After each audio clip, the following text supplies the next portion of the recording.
brilliant journalist and a brilliant writer. Come on up, Rich Miniter.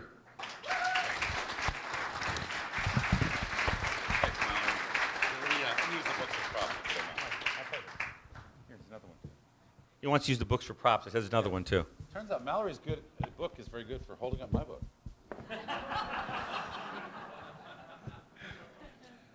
Well, it's great to be back here. I got to say, Mallory, the jokes are getting better. I can only assume your wife is now writing them. I'll tell you a little bit about what I talked to you about a year ago, which is the American Media Institute, our efforts to provide an alternative. A lot of us have had complaints for many years about media bias. There have been various strategies to fix that. Mostly, on the complaining side. You reprint ridiculous quotes and things the media say or how they get things wrong. And that has some limited effect, but it turns out these people are beyond shaming. So we have a new approach at the American Media Institute. We supply original news stories to newspapers and news and radio across the country. So we're sort of taking the place of those bias stories with down the middle, fair reporting based on asking contrarian and sometimes conservative questions. So I just want to give you an update. We talked about starting American Media Institute in the last meeting, and it's off the ground. And we've got a 501c3. It's doing very, very well. By the end of June, we will have signed up more than 150 newspapers across the United States. That will reach a combined number of almost 80 million people. And we're not having any resistance at all from liberal reporting, because they're just, even though these are liberal newspapers, read mostly by moderates and independents, these are the low information voters we've got to start to talk to. But the reason why they're hungry for it is they can't afford, they're firing journalists left and right. They can't afford to make the content internally, and they can't afford to buy it externally. And we come along and offer them high quality news content by former Wall Street Journal, former Reader's Digest, former New York Times, former Harper's Magazine writers. That's free. And so it's really getting the message out on important issues. It's kind of changing the debate. So we have a new story that'll be out in a few weeks. You'll be hearing about it a lot on fracking.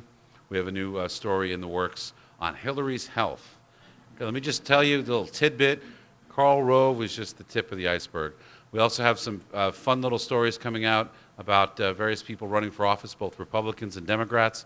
And we've caught politicians from both parties with their hands in the cookie jar, and we want to slam their hands in the cookie jar and then publicize it all over the place.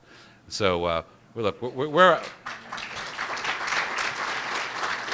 we're interested in going after the three bigs: big government, big business, big labor. They're all up to something, and a lot of it's not very good. But it's a target-rich environment, as the fighter pilots would say. So that's the AMI update. And now I'd like to tell you also about my latest book, which is climbing the bestseller list as well. It's called Eyes on Target. And you might wonder why I wrote a book about the Navy SEALs, in that there are so many books out about the Navy SEALs. These are storied characters. There's been movies. There's been TV specials. I noticed something which the media had otherwise ignored, which is how the culture of the Navy SEALs is changing in the Obama years, and not for the better. And that's putting the lives of everyone in this room and around this country at risk. If we want to be safe in our shopping malls and in our schools, we have to deter and defeat terrorists far from our shores. We've seen what's happening in the Nairobi shopping mall in Kenya with those children gunned down. We saw what happened in the school in Russia. Nearly 300 children died. That terror, that tragedy, is what our enemies want to bring here. Now, in the Obama years, they might be pretending that that enemy has gotten tired and gone away. It hasn't. And as I went out and interviewed SEALs and learned about how they're trying to, how there's constant pressure from the administration to impose political correctness on them and change how they fight wars. And just as we put handcuffs on the police in the 1970s, we saw a massive increase in crime. By changing the rules of engagement, by making it harder for our warfighters to fight and win wars, we've decreased their effectiveness in the Obama years. I'm going to tell you a quick story, because stories illustrate things. I think that we all understand the world through stories. Not facts, figures, arguments, but stories. So here's one. Does anybody remember those 4 Americans whose bodies were hanged off that bridge in Fallujah? Everybody remembers that. And do you remember how the cameras of the world feasted on that atrocity? The insurgents told them exactly where to show up and get the right camera angles. And they heard the chants of the crowd. There were thousands of them chanting, Allahu Akbar, and God is great. They were happy that those Americans had been burnt alive, their bodies dragged through the streets, and hanged from that bridge. Carl Higbie was a member of SEAL Team 10, and he could not believe what he was seeing on his television screen. And he and his fellow SEALs made a silent vow. They were going to find the al-Qaeda guy responsible. They were going to hunt him to the ends of the earth, and they were going to bring him to justice. It was a personal mission to them. One of the 4 Americans, by the way, who was burnt alive and hanged from that bridge was Scott Helveson. You can meet him in this book. Scott was the youngest man ever to become a Navy SEAL. He did it at age 17. And so they were going after their own, the murderers of their own. And SEALs don't give up. 5 long years stretch by, and they're hunting through every piece of intelligence, every clue. They're meeting informants in the dark of night for covert payments. They're sifting through signal intercepts. Everything that the liberal media likes to complain about, the NSA's overseas listening program, all of that providing vital clues as to where that al-Qaeda villain was hiding. Finally, in 2009, the very first of the Obama years, they locate the villain responsible. He's holed up in a desert fortress, ringed with sand dunes like castle walls, off a dirty tributary to the Tigris River. And they design a mission plan to go and hunt this villain. And it's turned down. They revise the mission plan and put it in again, and it gets turned down. More than a dozen times, the officer above them turns down the mission. This is a key, typical SEAL mission. This is what SEALs train to do, to right the wrongs of the world and to keep us safe. And the incredible amounts of daring do that there's responsible. And they're incredulous. Finally, they realize the officers above them who's turning them down is afraid. He's afraid of political pressure. He's afraid that if a civilian is harmed or a SEAL is harmed, his career will suffer. His chance of being promoted will go down. He knows that in the Obama years, the wind is blowing a different way. But Carl Higbie is still an old-fashioned SEAL from Virginia Beach. He doesn't care about politics. He cares about right and wrong, and he doesn't give up. Eventually, through various backdoor channels, the mission plan gets submitted very high up to someone in Washington who overrules the cautious, politically correct SEAL officers, and the mission is approved. And I'll take you, and there's an entire chapter in this book where it takes you through each step of the planning process and how the passive-aggressive moves by the Navy to try to sabotage this mission. But let me jump forward to the moonless night. The Black Hawk helicopter, hovering, dropping a rope, men slowly sliding down to the darkness to land in the soft, hot sand like a lunar landscape. Just to finish the story, Tony. They sneak into the village, and there it is. It's 2 in the morning, ringed with sand dunes, watchdogs, and they creep along the concrete bunker streets, and they're looking for a little bit of infrared paint. An informant has put a little bit of infrared paint on the doorway of the villain. It's the size of your thumb, and it's only visible through night vision glasses. They don't want to burst in on the wrong family. They burst in on the villain. They capture him in less than a minute. All around them, the city starts to come to, the village starts to come to life. They can hear the click of AK-47s. It's about to be a Wild West shootout. They scurry through the alleys and over the sand dunes to a waiting helicopter and escape. They land at base, they turn the villain over to the Navy brig, and here is Carl Higbie. He's tired, he's sandy, but he's triumphant. He's finally got his man after years of waiting, years of political resistance. But our story is just beginning. 4 hours later, he's kicked to sleep and told to go see the commanding officer. He goes in to see the commander, and he says, CO, what's the problem? That was a perfect op. Now, perfect op is SEAL speak for an operation in which not a shot was fired and the mission was accomplished. And the commander says, you're in big trouble. The prisoner has a bloody lip, and he's pressing charges. And for the next year and a half, Carl Higbie and the other members of SEAL Team 10 will borrow money from their friends, remortgage their homes, to raise money to pay for their legal defense. These men have been taken off the battlefield and having to hire money. The SEALs are not well paid to go and argue their case in court, in a faraway court of Baghdad.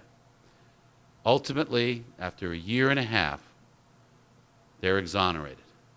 Or as they put it in SEAL terms on one of their Facebook pages, terrorists 0, SEALs 5. They win all 5 cases.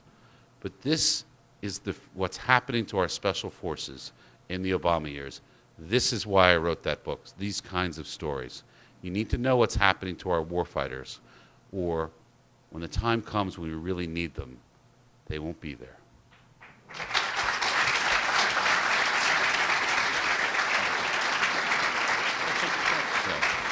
Take a couple of questions. Questions. What can you say? What kind of questions can he comes after that? Questions. Nothing. Not one question. Any Nobody's questions? surprised this story wasn't reported we have a by the question liberal over media. here. I've heard some rumors about changing criteria qualifications for SEALs as part of the new mood, so to speak. Have you heard anything about that? Yeah, this has been something that's been in the works for a while. It actually began in the Bush years. Most of our warfighting today is done by special forces. Marine, MARSOC, Marine Special Operations, Army Rangers,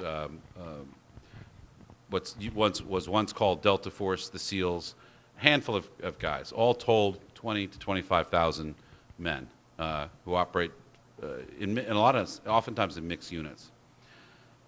And then most of the rest of what the military does is hold ground. So in the active kinetic operations against terrorists, we're relying incredibly on special forces. And so the concern began in 04, 05, hey, we're running out of these guys. These are expensive to train. To really be an effective SEAL, you don't start to become really effective until your 4th or 5th year. It's a highly skilled job. It requires an unusual collection of skills. Physical skills, mental skills, warfighting skills, and then just combat experience. So the idea was to increase the size of the SEALs. In the Bush years, they looked at doing this, but Bush was actually willing to take advice from the SEALs themselves. And they said, if you want to increase the number of SEALs, the easiest way to do it is to lower the requirements. And they said, Mr. President, don't do that. Now, there are Olympic athletes who fail to get through basic training, through BUDS, Basic Underwater Demolition School. That's stage 1 of SEAL training.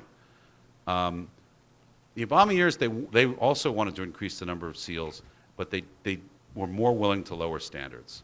And they kept asking questions like, why don't we have female SEALs, right? Or are you biased against minorities? Well, the fact of the matter is, we have had African Americans winning all sorts of medals as SEALs from the beginning of the program. This has never been a program that excluded people on the basis of race. And yet, this is where the liberal mindset is. It's always looking for programmatic mistakes. But if they water down the SEALs, if they make it easier to create more of them, you will fundamentally change the culture and the effectiveness. And that is a real threat, absolutely. We have time for one more question. I'll come to you over there. I can get there somehow.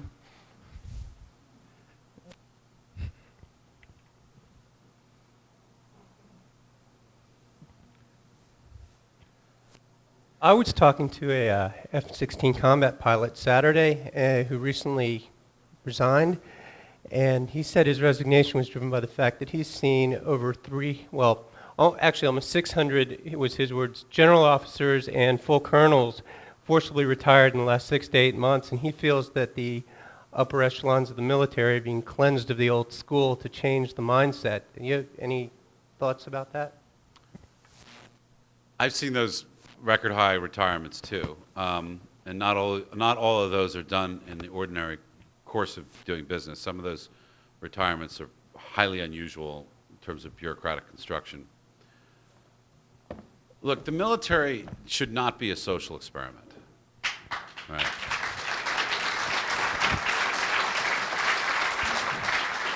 But it's a very tempting target for progressives and for liberals because it's highly trained men and women who follow orders. And so it's very tempting for them to say, well, we could just issue an order at the top and force a change throughout the entire system. That's what they'd like to do in all of our society, of course. But for the military, they think the military would just salute and carry out whatever their policy fantasy is. But they're doing it for their own reasons, their own political agenda, rather than for the health and success of the service. And ultimately, we need to have, this is one of the reasons why I wrote this book, we need to have a national conversation about the military culture, why it is not identical to civilian culture, why it has different values, it has a different sense of honor, and a different type of people who succeed in it. And there's a great danger if you try to turn it into simply the equivalent of the agriculture department, just another federal appendage. We will be living in a much more dangerous world. Website. You can check out AmericanMediaInstitute.org, our investigative news website. You can also check out my personal website, richardminiter.com. And of course, you can pick up these books on Amazon, and also I will be signing some right outside the door. After the meeting.